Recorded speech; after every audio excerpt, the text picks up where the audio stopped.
বাড়ির পথে চলেছি আমার বৃষ্টিটা সঙ্গ আমায় জানলার কাছে ঘুরি দেখতে যাবে কিনা 17তম বর্ষে শ্রী শ্রী শ্যামা মায়ের পুজো ও দীপাবলি উৎসবের আজ দ্বিতীয় দিন। আমাদের অঙ্কন প্রতিযোগিতা শেষ হয়েছে, তার ফলাফল আমরা ইতিমধ্যে ঘোষণা রেখেছি। আজকের সন্ধ্যায় মনোজ্ঞ সঙ্গীতের অনুষ্ঠানে পালকি ব্যান্ড তার শিল্পীরা আমাদের মধ্যে উপস্থিত হয়েছে।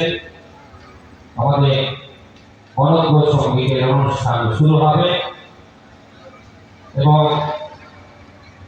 এই সঙ্গীত অনুষ্ঠানের পর